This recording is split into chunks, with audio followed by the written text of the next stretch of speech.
Hi and welcome to India's number one construction podcast, BuildMate Podcast. Hi and welcome to India's number one construction podcast, BuildMate Podcast. मेरा नाम ऋषभ अग्रवाल है और आज मेरे साथ मेरे मित्र हैं doctor Vineet Bajaj and I would like him to introduce himself because उनका इंट्रोडक्शन कार्ड बहुत लंबा है तो वो मैंने जानबूझ के उनके ऊपर छोड़ दिया। मैं कहा Vineet sir please introduce yourself. Sir welcome and I am absolutely honoured. Thank you आज आपने टाइम निकाला मेरे लिए। आप कृपया अपने बारे में कुछ बताएं। Thank you, Rishabh, for inviting me. My name is Dr. Vineet. I did my BTech from Government College Bathinda, Gyani Jail Singh. Now it's known as Raja Ranjit Singh Technical University. Ji. Was that I got admission into NTech Structure and Construction Structure program in IIT Jalandhar, and I was lucky to have a wonderful guide, Professor S.P. Singh sir. Because of him, I had an inclination, मैं कहूँगा, I started loving concrete. Okay. तो मैंने MTech करा, sir को मेरा काम पसंद आया, सर कहते पीएचडी करेगा। तो कुछ लोग मेरे जैसे बहुत कम लोग होंगे हिंदुस्तान में जो इतने लकी होंगे, उनको गाइड खुद कह रहे कि पीएचडी करेगा। मैंने सोचे बिना हाँ कर दी जी। Got into PhD program. मेरा पीएचडी फाइब्रिल रीइंफोर्स्ड कंक्रीट पे था और यूकेरी का पार्ट था, that is UK India education and research initiative था, जिसकी बदौलत मुझे गवर्नमेंट ऑफ इंडिया की तरफ से यूके जाने का मौका भी मिला। क्या बात है। 2010 में मैंने अपना पीएचडी करा और जॉब ढूंढ रहा था उस टाइम।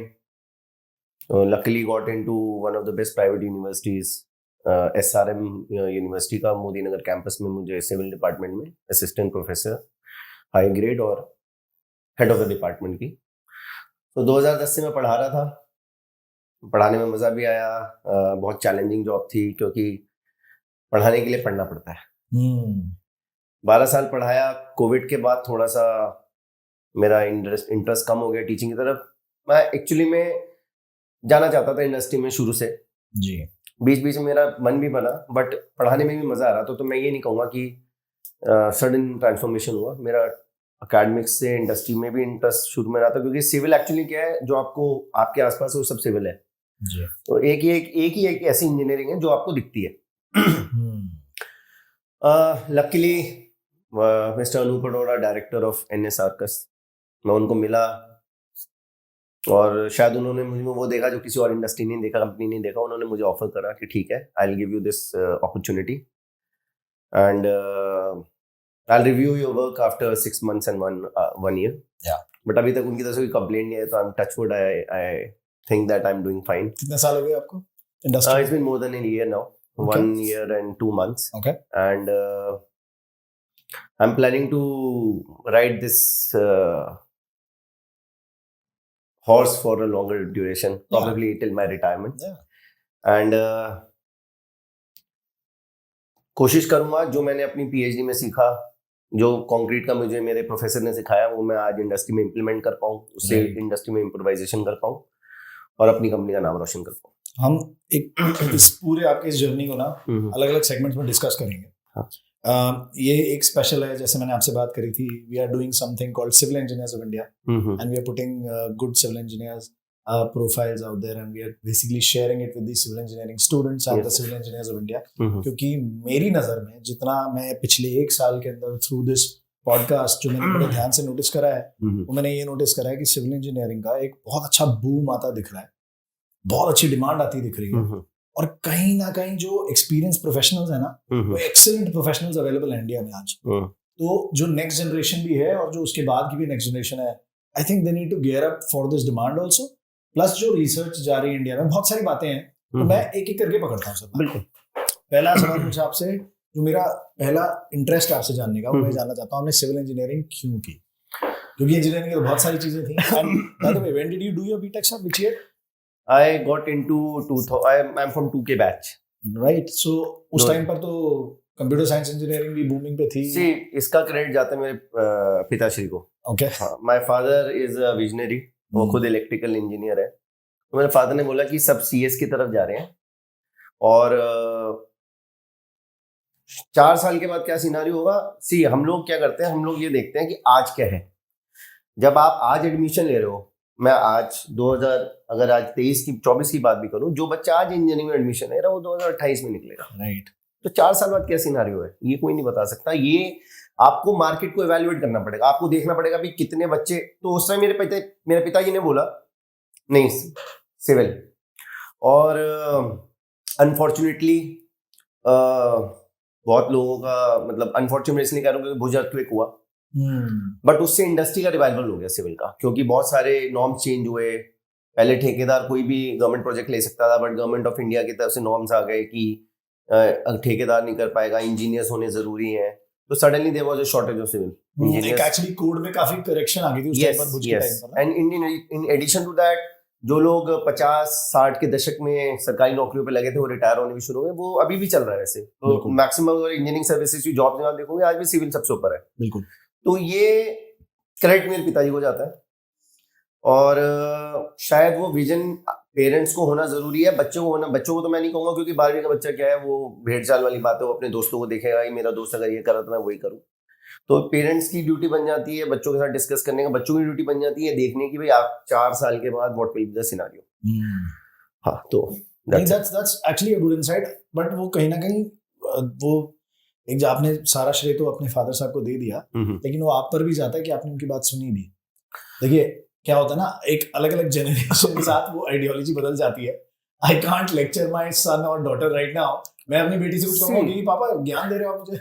सी लेक्चर उन्होंने मुझे दिया, उन्होंने मुझे समझाया। तो पेरेंट्स को समझाना पड़ेगा बच्चों को, और बच्चों को भी समझना पड़ेगा, क्योंकि माँ बाप कभी भी आपके दुश्मन नहीं होते। वो तो खैर बात है आपकी। हाँ, that's a good insight, sir. Were you when जब आपने पढ़ना शुरू करा सिविल इंजीनियरिंग, आप बठिंडा से आपने अपनी बीटेक की, ड्यूरिंग दैट टाइम पढ़ाते हुए इंटरेस्ट बनता चला गया, या शुरू में कुछ चैलेंजेस आए, या ऐसा कुछ लगा कि यार मैं क्या कर रहा हूँ, या आप भी कंफ्यूज थे कॉलेज के टाइम पे जैसे आजकल बहुत सारे बच्चे होते हैं? जब हम लोगों का ज्वाइनिंग हुआ था तो हमारे सीनियर्स, ठीक है रैगिंग होती थी उस टाइम, बताना नहीं चाहिए। आई थिंक अभी भी होती है। हाँ, नहीं पर हेल्दी रैगिंग होती थी, मैं ये नहीं कहूँगा। बिल्कुल। तो एक वेलकम नोट हमारी क्लास में बोर्ड पे लिखा हुआ था, which actually was quite insightful and quite meaningful also. Okay. Note था, creator of the world after God is a civil engineer. Creator of the world after God is a civil engineer. क्या बात। तो उससे काफी ज्यादा मनोबल बढ़ा। बहुत चैलेंजिंग है सिविल इंजीनियरिंग, मैं बताता हूँ, क्योंकि आपको अपने 4 साल में ना सिर्फ रोड्स के बारे में पढ़ना है, आपको डैम्स के बारे में पढ़ना है, आपको हाइड्रोलिक स्ट्रक्चर्स के बारे में पढ़ना है, जैसे डैम हो गया, इंफ्रास्ट्रक्चर के बारे में पढ़ना है, कंक्रीट के बारे में पढ़ना है, स्टील के बारे में पढ़ना है, एनवायरनमेंट के बारे में पढ़ना है। मतलब आप इंसान जब सुबह से उठ के शाम को घर वापस आता है तो वो हर चीज जो उसको छू रही है वो सिविल है। अभी हम इस लाइट से अंदर बैठे हुए हैं, ये लाइट्स कहाँ से आ रही है, इंफ्रास्ट्रक्चर जो बना हुआ है, डैम बना होगा या थर्मल पावर प्लांट बना होगा या न्यूक्लियर पावर प्लांट, वहीं से बिजली आ रही है। जो आप पानी पीते हो वो कहाँ से आ रहा है, वहीं से आ रहा है। तो जो भी चीज है वो सिविल से है। तो धीरे धीरे जब ये पता चला कि इस ब्रांच के इतने इंपॉर्टेंस है तो वो इंटरेस्ट बनना शुरू हो गया, और it was a wonderful journey. Anything that touches the civilization or affects the civilization is civil engineering. Absolutely. और होता भी ये था, आई थिंक 2 ही तो इंजीनियरिंग थी पहले। या सिर्फ पहले पुराने जमाने में मिलिट्री इंजीनियरिंग थी, सबसे पुरानी वही थी। और मिलिट्री इंजीनियरिंग का पर्पस क्या था कि मिलिट्री जब कहीं जाती थी युद्ध के लिए लड़ाई करने, तो उनके साथ इंजीनियर जाया करते थे। उनका काम होता था टेंट्स बनाना, घर बनाने ऑन रूट। कहीं बीच में नदी आ गई तो वहाँ पे डैम्स बनाने, रास्ता बनाना आर्मी के लिए निकलने के लिए। फिर जब वो आइडियली घर पे बैठे होते थे तो उनको यूज करने लगे सिविल में। ठीक है, आप ड्रेनेज सिस्टम बनाओ, हॉस्पिटल्स बनाओ, स्कूल्स बनाओ, तो वो सिविल की होने लगी। तो वहां से वो सिविल वर्ड सिविलियंस की जो इम्प्रूवमेंट के लिए निकले वो सिविल इंजीनियरिंग हो गई। सिविल इंजीनियरिंग है भी तो सबसे पुरानी, आप देखो तो इट इज हड़प्पा सिविलाइजेशन, आज तक भी it is said to be one of the most well designed civilizations of the world, in fact, not just I think और globally कई हर जगह। see, Romans ruled because they have best roads created by engineers. British ruled because they had the best sail boats created by again engineers only.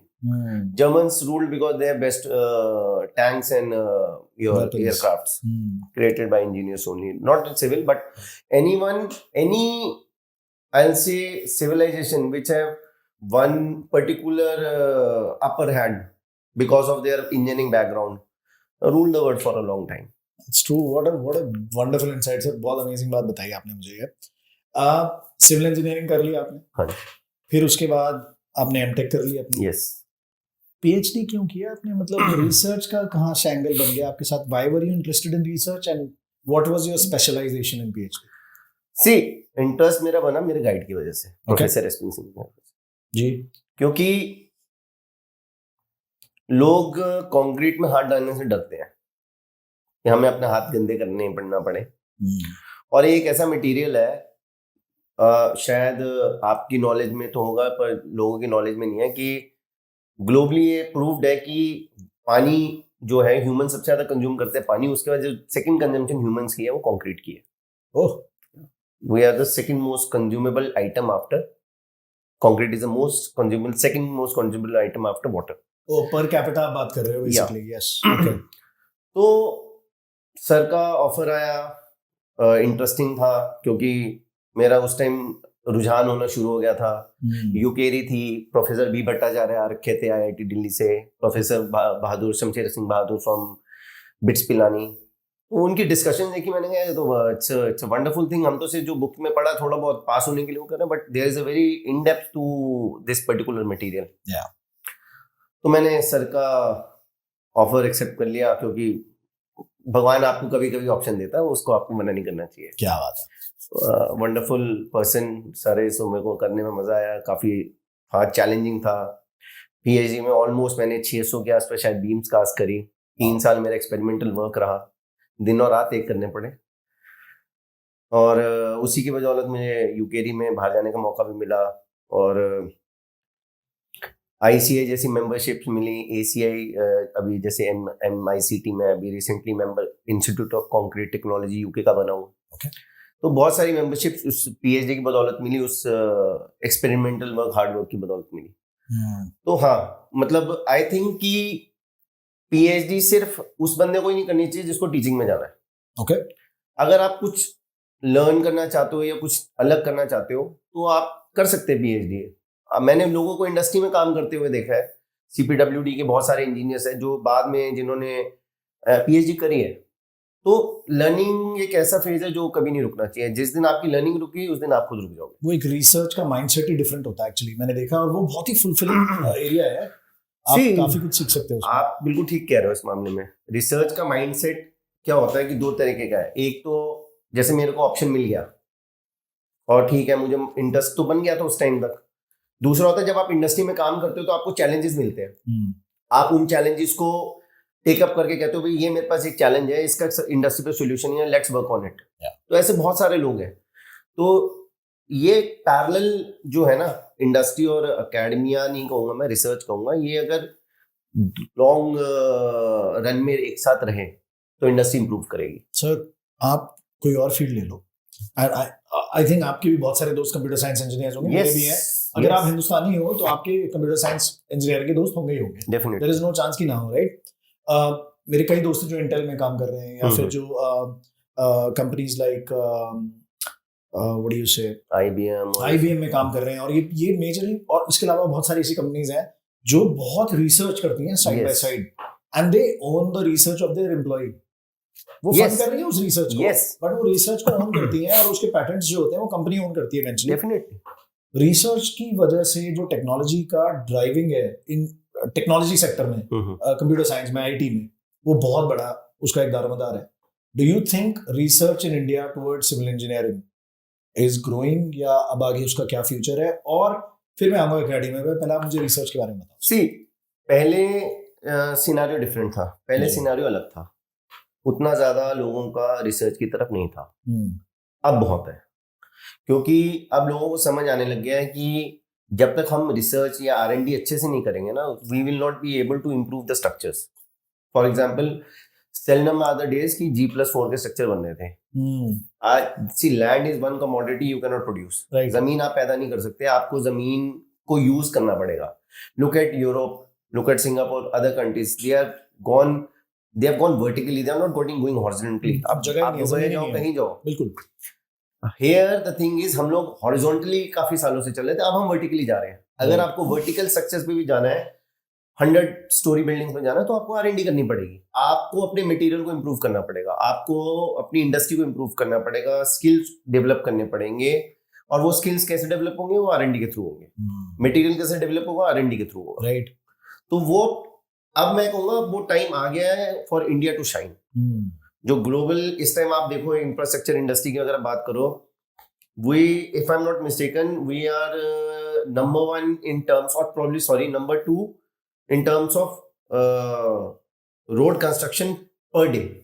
शायद China ही हमें beat कर रहा होगा। The amount of road which we are constructing per day, उसका जो अगर आप देखेंगे तो we are number 2।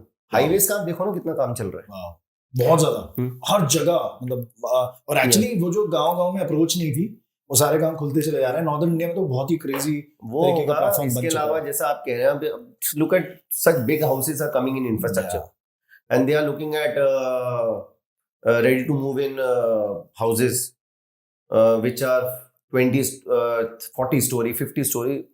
we will hit the time soon in coming probably next 5 years when we'll be talking about G plus 70 80 100। so that will be the time when we'll say that okay, now we are competing the world। right। आपको ध्यान हो, हमने भी पीछे PC Sharma sir से बात करी थी। हाँ जी। राइट। जब वो बता रहे थे अपनी रिसर्च के बारे में, स्पेशली फेरो सीमेंट और yes, सब, yes। तो मैंने क्या रियलाइज करा उनसे बात करते करते कि रिसर्च तो इंडिया में हो रही थी, बट वो नीड बेसिस था। yes। कि एक जरूरत है कि गांव में जाकर सस्ते में पानी के टैंक्स बनाने, बायोगैस के टैंक्स बनाने, और वो हमारे यहाँ इंटेलिजेंस तो थी ही। राइट। सो शर्मा सर ने भी खूब रिसर्च करी फेरो सीमेंट को लेके, and he was telling us how वो 15 mm मोटा उन्होंने पानी टैंक के मेम्ब्रेन बनाई एंड किस तरीके से उस टाइम पर काम किया, and this is in the 60s and 70s। yes। तो आज भी वो तब भी हो रही थी, बट कहीं ना कहीं I think we lost momentum for it. Don't you think? इसमें आपने बहुत अच्छा पॉइंट कहा है। शर्मा जी ने जो रिसर्च करी थी, सर ने जो रिसर्च करी थी, वो थी नीड बेस्ड तो थी, बट वहां पे क्या था, हम लोग बात कर रहे थे चीप या low cost. Yes, low cost की बात। सी आज के टाइम में we are one of the youngest I will say population. Yes, we are with extremely high spending power. अब वो टाइम चला गया जब हम चीप ढूंढ रहे हैं। People want good housing, safe housing, they are ready to spend crores, that's not a problem. तो वो R&D में आज के टाइम वो पर्सपेक्टिव चेंज करना जरूरी है। मैंने जब फाइबर रीइंफोर्स कंक्रीट पे PhD करा था, तो फाइबर्स थोड़े महंगे होते हैं। प्लेन कंक्रीट में आप उसको यूज करोगे तो वो उनकी फ्लेक्सिबल स्ट्रेंथ इंप्रूव करते हैं जी, बट लोगों ने उसको यूज नहीं करा क्योंकि भाई ये कॉस्टिंग वाइज थोड़ा सा महंगा है। But look at Europe, they have been using this fibers for so many time, for so many years. तो वो पर्सपेक्टिव चेंज करना जरूरी है कि आज के टाइम में अगर R&D आप कर रहे हो तो it may be a bit costly, but it look at the life of the structure, how it will be improved, right? Because at the end of the day human life is most important, right? मैं किसी से बात कर रहा था, जो आपने अगर मुंबई आप गए तो जुहू के वहां पर वो उन्होंने वो बना के डाले हुए ना मॉड्यूल्स अलग, yes, जो पानी के वेव्स को रोकने के लिए है, वो so that it doesn't hit the wall। yes sir वो टेक जो है it is adopted from outside India, yeah, and it was constructed by an agency outside India and it was just placed there, right? But वो research का situation आज specially concrete को लेकर आज वहां पहुंच चुकी है जहां हम ये सारे सिस्टम इंडिया में बना रहे हैं और वो बन भी रहे हैं। But I really want to see that boom happening कि यहाँ से बाहर जाने लगे वो चीजें, you know what I mean. और एक और चीज मैं एक आंकड़ा शेयर करता हूँ आपसे। Construction as an industry is the second largest contributor to the GDP of the country today. हमारे देश के GDP का सेकंड लार्जेस्ट कंट्रीब्यूटर है कंस्ट्रक्शन इंडस्ट्री। आने वाले कुछ सालों के अंदर 2030-32 या 2035 तक this will become the number 1 contributor towards the GDP of our country. Sir मुझे एक बात बताओ, कॉलेजेस और यूनिवर्सिटीज सिविल इंजीनियरिंग अपने करिकुलम से क्यों हटा रही हैं? फिर एक आंकड़ा मैं भी आपको देता हूँ, पिछले 1 साल में 50% कॉलेजेस ने सिविल बंद कर दी। तो ये तो बहुत बड़ी मैंने आपको बोला ना भेड़ चाल है। भेड़ चाल ये है कि सब एक ही डायरेक्शन में भाग रहे हैं। Nobody is looking at what will happen after 4 years। Demand बढ़ने वाली है और supply not only civil, other branches also you will see an extreme shortage of engineers, good engineers. तो फिर क्या करोगे आप? जिसको कुछ नहीं आता उसे भी लेना पड़ेगा आपको। आप कह रहे हो GDP आपका बढ़ता जा रहा है, बच्चे कॉलेजेस बंद Supply कर रहे हैं, कम तो look at the gap, Yeah. और ये जो गैप है, this will be very hard to fulfil, it's very hard. So down the line problem 4 साल के बाद, जो आज से 6 साल बाद जो सिविल इंजीनियर होगा, they may be getting very good salaries. Initial salaries बहुत अच्छी हो जाएंगी उनकी, क्योंकि वो अगर अच्छा बच्चा तो कोई उसको छोड़ना नहीं चाहेगा. तो गैप तो है, और बहुत बड़ा गैप है जो लोग नहीं समझ पा रहे. और द वे लुक एट, अगर हम गलत ना हो, अगर मैं गलत ना हूँ, मैं शायद का न्यूज सुन रहा था, 1400-1500 करोड़ के प्रोजेक्ट्स लॉन्च करे हैं मोदी जी ने कल Okay. यूपी में. न्यूज आए दिन करते हैं ऐसा, तो कुछ नहीं, अभी जो कल करे हैं, जी.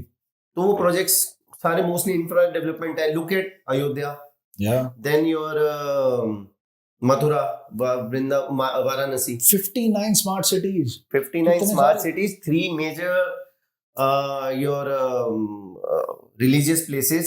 The kind of work Yeah. which is involved, which will be involved there, infrastructure wise. And budget wise बहुत बड़े Massive. budget लग रहे हैं. But shortage. पोर्ट्स डेवलपमेंट हो रही है इंडिया के अंदर, बहुत सारे पोर्ट्स के प्लान बने हुए हैं. और उसकी वजह है क्या है कि in fact this is a decision taken post covid, Yes. कि इंडिया को एक सेंटर बनाना चाहते हैं for a major port country Yeah. Where vessels can travel through and I station got in your India. point. I got your point. और उसी से industry boom भी आ रहा है साउथ इंडिया में. But बच्चे नहीं होंगे तो इंडस्ट्री सफर करेगा. अच्छे इंजीनियर्स की जरूरत है आज के टाइम में.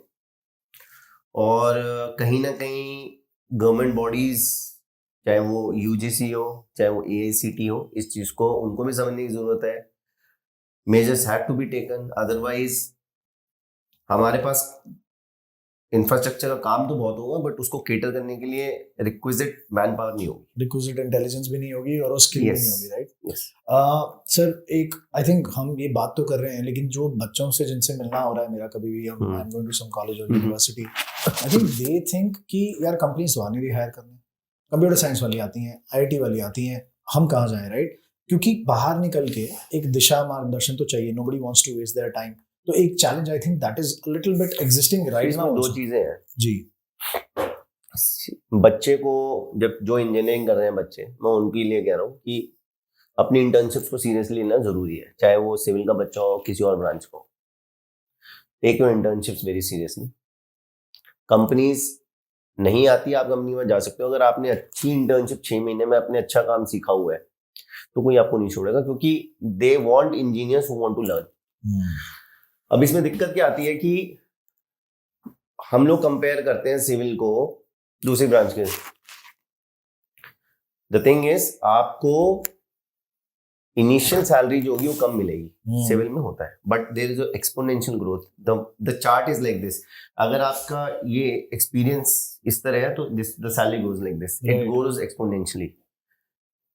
क्योंकि आपका जो एक्सपीरियंस रिच है. Like my friends are there. मेरा एक दोस्त है, he was at tunnel project, Atal tunnel में उसने काम करा. आज वो is with Tata, he is on another project in Jammu and Kashmir. तो उसका एक्सपर्टीज बन गया ना टनल का. No think after 50 years, when he'll be 45-50 plus, the kind of experience he'll have of tunneling. So he'll be expert in tunneling. He can make decent. He'll get a decent salary package. It sounds like a low hanging fruit to me. मुझे तो ऐसा लग रहा है कि एक अच्छी opportunity है हमारे हाथ में. बिल्कुल है. To become an expert in a बिल्कुल certain है. field.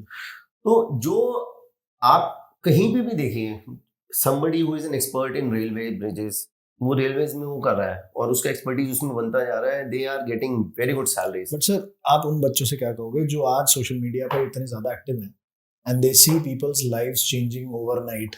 तो सबको लगता है कि यार सक्सेस बहुत जल्दी आ जानी चाहिए लाइफ में. You know, every kid today wants to become rich at a very young as.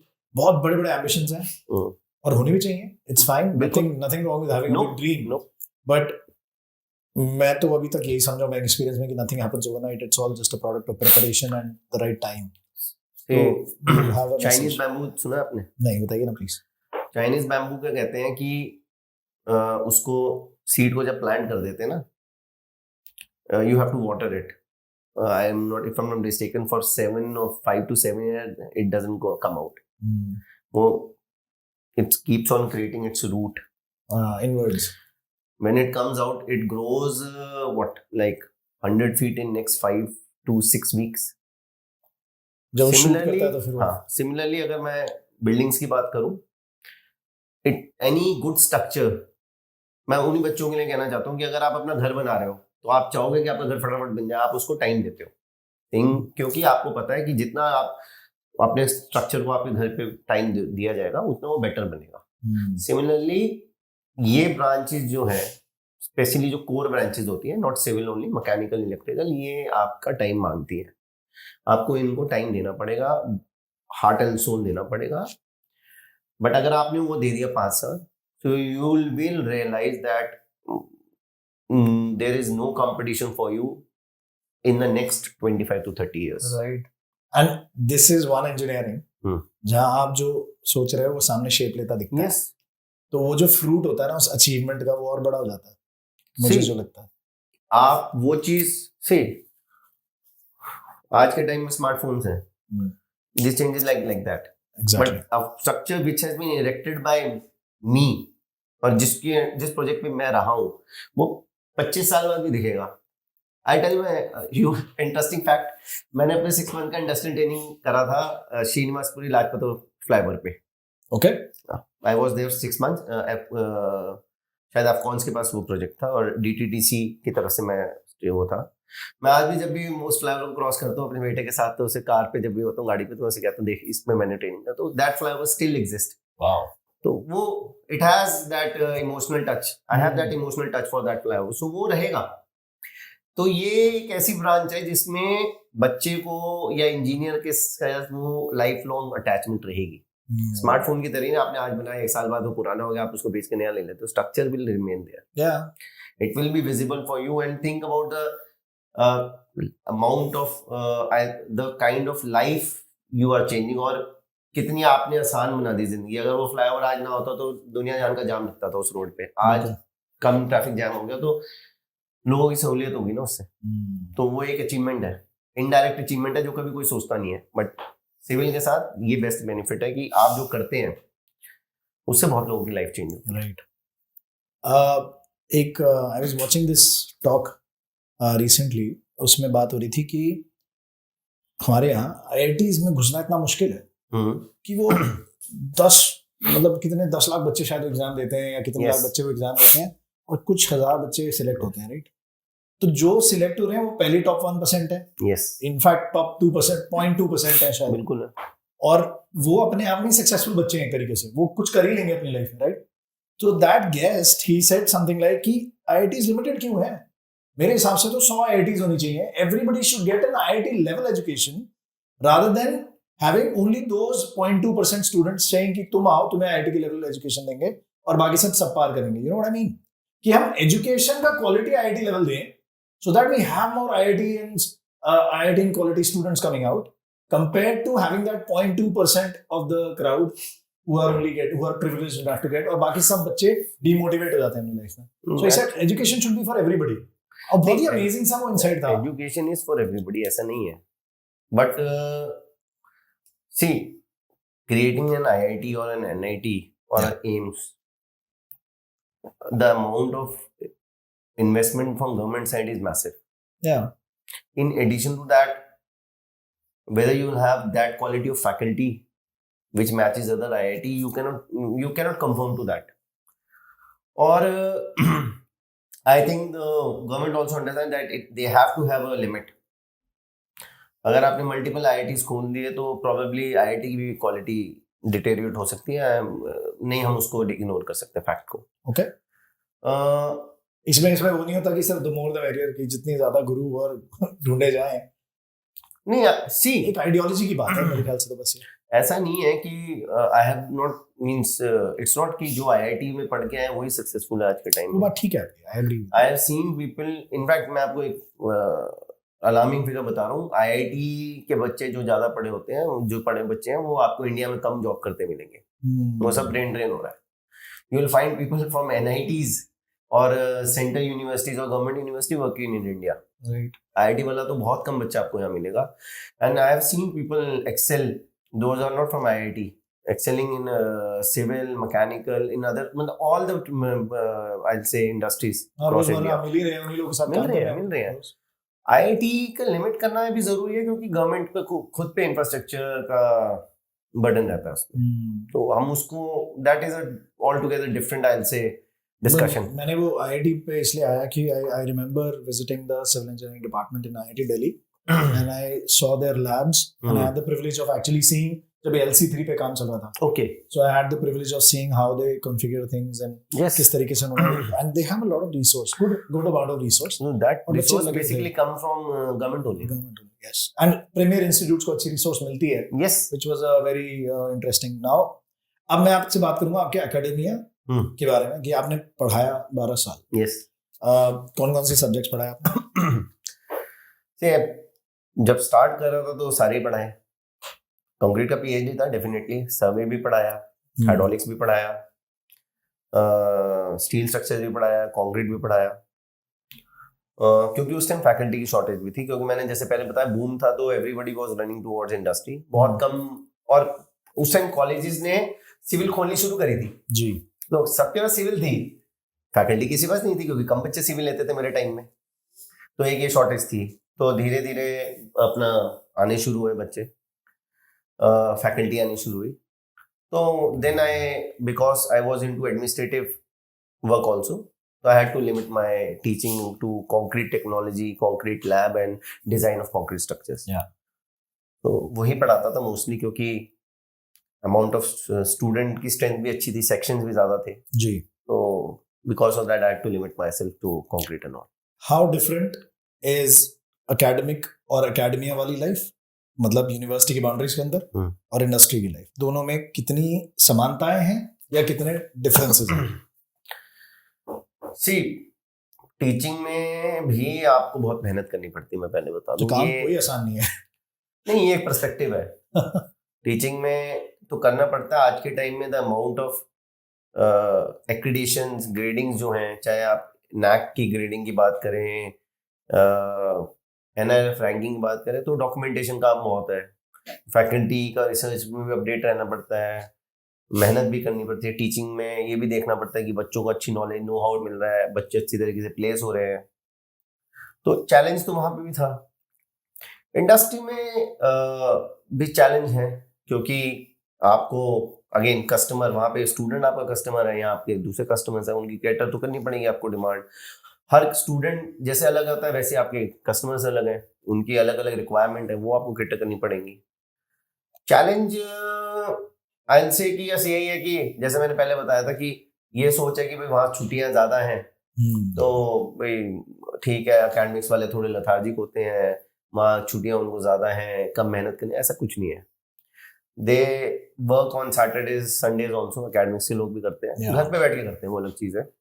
और दिन और रात वो भी मेहनत कर रहे हैं, ऐसा नहीं है, यहाँ पे भी मेहनत है। जो वहाँ बेनिफिट है वो यही है कि वहाँ शायद छुट्टियाँ ज़्यादा है, थोड़ा बीच में आपको वेकेशन मिलती है, तो आपका वो आप यू कैन रीजुविनेट योरसेल्फ। यहाँ पे 24/7 है, इंफ्रास्ट्रक्चर इंडस्ट्री तो वैसी डिमांडिंग है, तो sometime people tend to get bit deteriorated. Otherwise I don't think कि कोई बहुत ज़्यादा डिफरेंस है दोनों इंडस्ट्रीज में। ये तो सिमिलैरिटी की जो मैंने बता दी आपको, डिफरेंस भी मैंने आपको बता दिया। मैंने ना कहीं पढ़ा था, this is during my college years और आई थिंक स्कूल इयर्स, तो मैंने रियलाइज करा था कि मुझसे किसी ने बोला कि तुम्हें तो 7 बजे उठ के क्लास अटेंड करनी है। जो गुरु है या जो टीचर है ना, उसने सुबह 4 बजे उठ के सारी चीज अपना घर भी मैनेज करना है, अपनी सब चीज तैयार करके, और तुम्हारे लिए भी तैयार हो के आना है। Yes. उसकी लाइफ सुबह 4 बजे स्टार्ट हो रही है और आपकी 6:45 बजे स्टार्ट हो रही है, जहाँ बस लेक्चर में 7 बजे घुस। And you must respect your teacher and your professor like that. तो ये मुझे जब बताया किसी ने ना, तो I actually sat down and thought about it and it made a lot of sense to me. Yes, गुरु सर्वोपरि बोलते हैं ना, तो वो जरूरी है। और कहीं ना कहीं I think we need to respect our teachers and our professors a lot, because कहीं ना कहीं उनकी लाइफ ज्यादा चैलेंजिंग है हर चीज को लेके। शायद जो काम वो इंस्टीट्यूट में कर रहे हैं उससे कुछ ज्यादा काम वो घर पे भी कर रहे हैं हमारे लिए। एनी हाउ, बहरहाल thank you so much sir. इसके अलावा मैं इसको कट कर लियो, रिसर्च फलाना, रिलेशनशिप विद रिसर्च, हाँ ये हो गया, सब्जेक्ट्स ठीक है, हो गया, यूज हो गया, हाँ अब आ गया। सर आप इंडस्ट्री और एकेडमिक्स की यहाँ पर मैं बात कर रहे थे, तो इंडस्ट्री और रिसर्च का रिलेशनशिप किस तरीके का होना चाहिए आपकी नज़र में, स्पेशली आज सिविल इंजीनियरिंग को लेके, क्योंकि बहुत कुछ हो रहा है कंस्ट्रक्शन में, क्या वो रिसर्च बैक्ड है इंडिया में, या हमें अब जरूरत है, या अब हम वहां पहुंच गए हैं जहाँ रिसर्च की जरूरत अब इंडस्ट्रीज को पढ़ने लगी? मैं जब 2011 में स्कॉटलैंड गया था जी। यूकेरी के अंडर, तो वहाँ पे एक प्रोजेक्ट चल रहा था। पीएचडी का एक स्टूडेंट था, वो काम कर रहा था बेसिकली स्कॉटलैंड में यूकेरी डंडी के आसपास बहुत सारे ऑयल रिग्स हैं सी में जो है, तो स्ट्रक्चर्स काफी पुराने थे। तो ये 3-4 ऑयल रिग कंपनीज वहाँ पे यूनिवर्सिटी ऑफ डंडी के पास आई और उन्होंने बोला कि भाई हमें R&D करवाना है कि ये जो स्ट्रक्चर है इसको हमने 70-80 साल की लाइफ स्पैन के लिए बनाया था, क्या ये structure, what is the current state of the structure. तो वहाँ पे एक स्टूडेंट था, उसको रिक्रूट करा गया था पीएचडी प्रोग्राम में। ओके। उसका काम था उस स्ट्रक्चर के लॉन्गेविटी को प्रिडिक्ट करना। ओके। तो this is how the industry in Europe and other countries approach academia. India में वो चीज अभी लैक कर रही है। Okay. However, there are big industrial houses, infrastructure houses, which are now going to, now, not 10 years, 20 years down the line, पहले नहीं था, but अब जा रहे हैं। They are asking industry that we are, they are asking academics कि okay, we are facing this issue. Nice. What is to be done? Extensive amount of R&D is now done, जो queries industry से academics की तरफ आई है। Okay. I won't say that it is industrially funded projects, but हाँ, it is industrial driven projects, R&D जो हो रहा है, okay, which is a good start. Yeah. I hope down the line industries will go to academics, fund their own, ask them that, okay, we are ready to fund this project, we do this R&D, but that will be then time bound.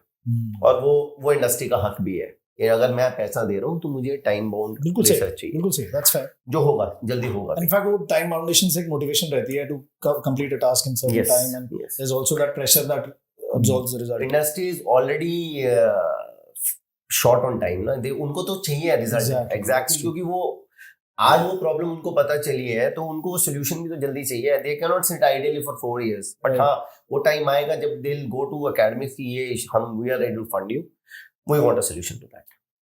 Construction में, civil engineering में few topics जिनकी research आजकल थोड़ी अच्छी चल रही है या हाइपर ड्राइव पे, जैसे LC3 की मैंने अभी बताया, बात करी। इनफैक्ट LC3 है आपका, AI इंटीग्रेशन में बहुत सारी चीजें हो रही हैं okay across India. I can not name them क्योंकि वो no, that's fair. Yeah. In addition to that, we are looking at sustainable materials solution to improve how the concrete can be improved. क्योंकि cement आज के time में main constituent है, और it is said that 1000 kilogram of concrete production में almost 990 kilogram of CO2 production होता है। Right. तो उसको भी रिड्यूस करने की कोशिश हो रही है। एनवायरमेंटल में your construction and demolition material पे हो रहा है। Right. Recently I had a white paper publication on that. Okay. But अभी है, there are very major grey areas. Retrofitting and rehabilitation of structures है, पुराने स्ट्रक्चर्स को रिहैब करना, रेट्रोफिट करना, उस पे भी वेरी बिग ग्रोइंग फील्ड अभी। It is a growing field, but उसमें भी again there are major grey area जिस पे काम करना जरूरी है। Okay. Because that lack of knowledge is basically suffering और I will say hindering the progress of that particular domain. तो वो बहुत जरूरी है। There are major areas highways में भी मैं कहूँगा, अभी आपने रिसेंटली देखा है कि बहुत जगह पे हिली एरियाज में रेगुलर कैटास्ट्रोफी हो रही है। तो उसका भी आई थिंक टाइम आ गया कि we to take them seriously, look into कि okay we are going for infrastructure development, but in addition to that environmentally how it is being affected. तो उसका भी आई थिंक कि काफी जगह हो रही है, और नहीं भी हो रही तो आई थिंक होनी शुरू हो जाएगी जल्दी। Waterways, water management, construction waste management, मैंने बोला ना CND बेस्ड बहुत कुछ है। आई थिंक कि आने वाले टाइम में जो जैसा कहते हैं कि next war will be for water, time आ गया है शायद सिविल इंडस्ट्री को सोचने की कि भाई major work should be R&D should be done to for conservation of water. We are talking about rain water harvesting and other thing, but actually ground level पे कितना हो रहा है I am not sure. I won't predict it कि नहीं हो रहा, but जितना भी हो रहा है अभी भी कम हो रहा है. छोटे लेवल्स पे तो बिल्कुल नहीं होता सर. देखो घरों में और इन सब एरियाज में बिल्कुल नहीं होता. Maybe major projects and major societies, group housings, even commercial शायद फिर भी वहाँ प्लानिंग हो रही है इन चीज़ों की. This feels like an external cost to other people, but long term benefit कोई सोचता नहीं है. सी मैंने वही बोला ना कि ये काफी सारे ग्रे एरियाज हैं जिसपे लोग सोच रहे हैं काम होगा, कितनी जल्दी होता है वो इम्पोर्टेंट है. आई थिंक मोर और लेस जितना आपने बताया, जितना आपने शेयर करा, वो ये सवाल का जवाब दे देता है. बट फिर भी मैं आपसे पूछना चाहता हूँ कि आज जो बच्चे स्कूल में हैं, जो अपना फ्यूचर प्लानिंग कर रहे हैं, मेरी एक दोस्त हैं जो करियर काउंसलर हैं, वो हर बार एक बात बोलती हैं कि तुम करियर की प्लानिंग 9th क्लास से शुरू करो, 9th 10th से, क्योंकि 11th 12th में तुम सब्जेक्ट्स फिट कर लेते हो, फिर उसके बाद ऑप्शंस लिमिट हो जाते हैं, and then eventually you become somebody who says कि यार मुझे तो पता ही नहीं करना क्या. आज अगर कोई बच्चा सिविल इंजीनियरिंग क्यों ले, कि इसकी तरफ क्यों जाए? सी बहुत ज्यादा जो मैंने अभी रिसेंट पास्ट में देखा है, बहुत कम बच्चे हैं जो सिविल में बाय चॉइस आते हैं. बहुत सारे बाय चांस आ रहे हैं और बहुत सारे मजबूरी में आ रहे हैं. सिविल में बच्चा एडमिशन क्यों ले, देखो उसका भी डेमोग्राफिक्स है. आपको Hindi spoken state like Bihar ये सब है, वहाँ का बच्चा सिविल लेगा क्योंकि उसका पर्सपेक्टिव उसका यह है कि मुझे इंजीनियरिंग सर्विस की तैयारी करनी है, सरकारी नौकरी में जाना है जी, इसलिए वो सिविल ले रहा है. वो बाय चॉइस वाला है.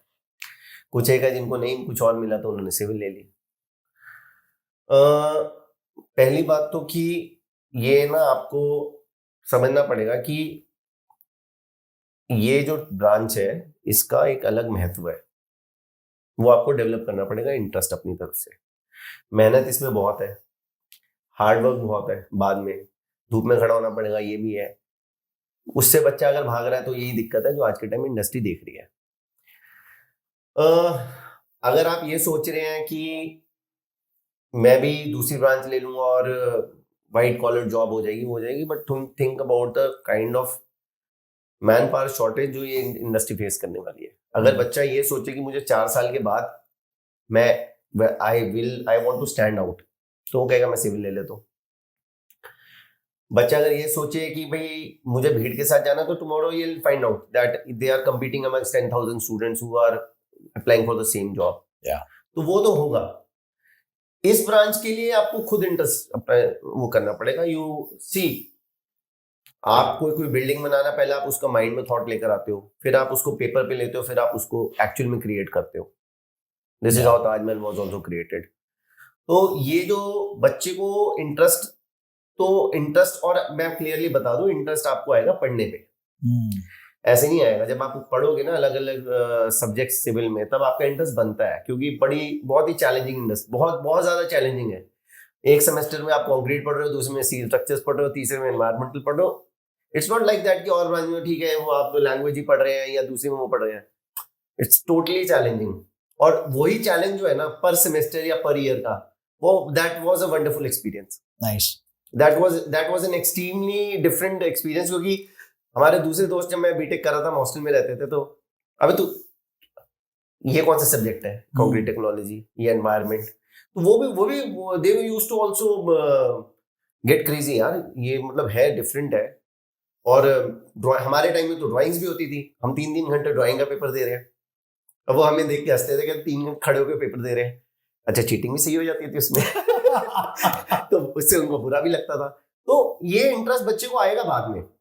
बट अभी अगर बच्चे को चूज करना, तो उसे ये समझना पड़ेगा कि मैं 4 साल के बाद जब मैं इंजीनियरिंग करके निकलूंगा, तो whether I will be competing for the same job with 10,000 students, और I want to compete with for one job with 10, 20 और 100 स्टूडेंट्स. वो नंबर जो डिफरेंस आएगा वो 4 साल बाद आने वाला है. आप देखेंगे बहुत ज्यादा शॉर्टेज होने वाली है. सडनली जो कॉलेजेस ने आज सिविल बंद कर दिया, वो 3 साल बाद सिविल खोलना शुरू कर देंगे. Exactly. फिर उनको फैकल्टी नहीं मिलेगी. Exactly. तो वो फैकल्टी नहीं मिलेगी, फिर आप कहां से बच्चे पढ़ाओगे? Exactly. वो एक अलग चैलेंज है. वो अलग चैलेंज है. और जो एक मैं सिविल इंजीनियर्स को भी कहूंगा इस चीज में, जो बच्चे सिविल करके आज जॉब कर रहे हैं, दिक्कत क्या है कि मैंने बहुत सारे यंगस्टर्स को देखा है, उनको जॉब मिल गई, वो बैठे हुए हैं. I have not seen them joining any professional bodies. I am a member of many professional bodies. और मैं बता रहा हूँ आज मतलब आपको इतना मौका मिलता है ना इवेंट्स अटेंड करने का, एक्सपर्ट्स को सुनने का. नॉट ओनली इंडिया से, ग्लोबली भी इनवाइटेड लेक्चर्स होते हैं. Exactly. There I have seen people जिन्होंने इंजीनियरिंग कर ली, 4 अच्छी इंफ्रास्ट्रक्चर हाउसेज में लगे हुए हैं, बट दे डोंट नो कोई इवेंट हो रहा है, कुछ हो रहा है, they are not part of any infrastructure body, sorry any professional bodies. तो ये सारे इंजीनियर्स के लिए है, not from civil, from other branches also. Yes. Be part of professional bodies. Try to go out and attend lectures. ये नहीं सोचो कि आपने आज इंजीनियरिंग कर लिया तो आप हो गए हो, खत्म, आपका हो गया, that's it. There is an evolution happening. Exactly. Especially अगर आप CSIT में देखो, वहां तो हर 6 महीने में हर चीज नहीं हो रही है. बिल्कुल. उनको तो अप टू डेट रहना पड़ेगा. सिमिलरली इंजीनियरिंग में आज के टाइम में बहुत हो रहा है, सिविल में बहुत इम्प्रूवमेंट हो चुका है. You can become a part of webinars, you can become a part of talks, you can do panel discussions, you can attend them, you can go to exhibitions. वहाँ हो रहे हैं कितने सारे panel discussions. हर जगह हो रही है इंटेलिजेंस शेयरिंग आजकल. इसके अलावा एक चीज है, कभी कभी क्या होता है, एज एन इंजीनियर वो कोई आपके प्रोजेक्ट पे कोई दिक्कत आ गई है, आपको शर्म आ रही है पूछने में. आप किसी वेबिनार या सेमिनार में बैठे हो, सेम इशू को वहाँ डिस्कस हो रहा है, आपको उसका सोल्यूशन मिल जाएगा. आप निकलो. तो एक ये दिक्कत मेरे को लगता है इंडिया में, हिंदुस्तान में बहुत है, जहाँ पे जो मैन पावर है ना, वो अभी वो सोचिए कि लर्निंग फेज खत्म हो गया. They need to become professional, they need to become member of professional bodies. सीखना पड़ेगा, नहीं तो दिक्कत रहेगी. आखिरी 2 बातें. हाँ जी. आपने तो बोला कि एक तो वो लर्निंग का एटीट्यूड भी चाहिए कि to go out there and learn. एक थोड़ा सा हिंड्रेंस जो मुझे कुछ एरियाज में फील हुई, वो हुई कि लोग सारी नॉलेज शेयर भी नहीं करना चाहते. There are some people who are of the mindset कि नहीं, you can't talk about new technologies. ऐसे कैसे तुम अभी से नॉलेज शेयर कर दोगे? Don't go out in the public domain, don't talk about this. And I felt this personally because I have invited a lot of people over for the podcast and I have approached them for new topics. तो there is that resistance, specially from industry veterans, कि अरे नहीं, अभी हम इस बारे में बात नहीं कर सकते, ये चीज क्लासिफाइड है, ये चीज. टेक्नोलॉजी या नॉलेज क्लासिफाइड क्यों है सर हमारे देश में अभी? This is another challenge that I face personally. See, वो that depends on person perspective. It's just a mindset, right? Perspective. I think और वो growth mindset नहीं है. लोगों को ये समझना पड़ेगा कि अंधेरा तो प्रकाश के थ्रू ही, आप प्रकाश के साथ ही अंधेरे को खत्म कर सकते हैं. बिल्कुल. और इस फील्ड को अब जरूरत भी है इसकी. मैं कहता हूँ हर फील्ड में ये चीज है. अगर आप सोचेंगे कि मैं कोई इंफॉर्मेशन अपने साथ ही रखूं, ठीक है, वो आपको इनिशियल बेनिफिट देगी, बट सोसाइटी को तो लॉन्ग टर्म लॉस है उससे. अगर आप इस पर्सपेक्टिव के साथ सोचोगे तो शायद आप उस चीज को लोगों से शेयर कर पाए. और आई थिंक इस इंडस्ट्री में इतना बिजनेस है और इतना अपॉर्चुनिटी है कि ये नहीं है कि अगर मैंने ऋषभ आपको कोई चीज सिखा दी तो आप मेरा बिजनेस ले जाओगे, आप मेरी अपॉर्चुनिटी ले जाओगे. Everybody will have their own market. बहुत growth available है. हाँ, और look at the population of this country यार, यहाँ तो opportunity खत्म होने ही नहीं वाली. बाहर देश से लोग आ रहे हैं दुनिया भर के इंडिया में इन्वेस्ट करने. Yes. Mitsubishi इंडिया से बाहर जा चुका था, वापस आ रहा है. Ford वापस बाहर जा चुका था, वापस आ रहा है, क्योंकि बाहर के देशों की इकोनॉमी हिली हुई है इस time, and they are all looking towards India. MG इसका MR की बात करते हैं. MR यार वापस आ रहा है दुबई से इंडिया में री-लॉन्चिंग. There are companies. We are a huge market. We are a land of opportunities now. अब लास्ट एक सवाल आपने मुझसे पूछा था, तो मैं अब आपसे पूछ रहा हूँ. सर, बिल्डिंग सबसे पहले कहाँ बनती है? बिल्डिंग सबसे पहले किसी की माइंडसेट में. परफेक्ट. माइंड में बनेगी. देखिए, कोई भी आइडिया है, चाहे वो नॉट ओनली बिल्डिंग है, अगर आप किसी मैं ऐप की बात करें, आज के टाइम में youngsters are making so many apps and all, तो वो क्या होता है, ओके, ये मैं ये कहूँगा एक प्रॉब्लम आई तो आपने उसको सोल्यूशन पहले अपने माइंड में बनाया. आपने माइंड में बनाया, फिर आप उसको पेपर में बनाते हैं. उसका आयन से हम लोग सिविल की बात करें, ड्राइंग्स बना रहे हैं. दूसरी ब्रांच की बात करूंगा तो वो कहेंगे भाई they create that flow chart and finally you put it on an algorithm on a table, और आयन से यू एक्चुअली क्रिएट इट. तो वो 3 फेज में कोई भी चीज बनेगी. But beauty of my branch is कि जो बनता है वो 50 साल 100 साल तक दिखता है, सामने दिखता है. बिल्कुल साक्षात। मुझे याद है मेरी स्कूल के लॉबी में ना जब हम जाते थे रिसेप्शन के साथ, तो एक ग्लास केक केस के अंदर वो बिल्डिंग का पूरा प्लान बना हुआ था 3D, and we used to look at it every now and then. आजकल वो ऐसा कम हो रहा है, ऐसे लोग कम करे, सॉफ्टवेयर पे ज्यादा हो जाता है सब कुछ, बट वो ड्राइंग्स के पेपर ड्राइंग्स के साथ एक मॉडल बनता था पहले। मॉडल आज भी आपको मिल जाएंगे, अभी मिल जाएंगे। आप किसी भी अच्छे गवर्नमेंट प्रोजेक्ट्स पे जाएं जो आज नए बन रहे हैं, बिकॉज प्रोजेक्ट तो अभी बन रहा है ना, but how it will shape up and how will it look, वो तो वहाँ पड़ा हुआ है। It used to be so intriguing as a student in that school, and it used to be very engaging and interesting क्योंकि उसमें cars भी खड़ी हैं, roads दिख रही हैं, लाइटें लगी हुई हैं. It used to be a complete comprehensive model. Like you said, civil engineering is pretty much everywhere around us. Yeah. We just need to wake up and realize it, and we need to be true to our fields. Yes. Dr. Vineet Bajaj, thank you for your time today, sir. Thank you. Extremely privileged that you've taken out this time. Honor is mine. Thank you. This was Dr. Vineet Bajaj. सब कुछ सवाल हैं तो पूछ लो. Write to me at buildmatepodcast@gmail.com. I will forward those questions to him and I will relay those answers to you. You can follow us on Instagram at buildmatepodcast. YouTube channel हमारा activated है, जिंदा है at buildmatepodcast. Recently we started an account on Threads and on LinkedIn at buildmatepodcast. Follow us there. Ask your questions. Reach out. I would love for you guys to reach out to Dr. Vineet Bajaj. If he has any questions, he will answer all those questions for you. And he is extremely humble and forthcoming, guys. And I think you will find a lot of good insights from him. Thank you for listening in. Have a great day.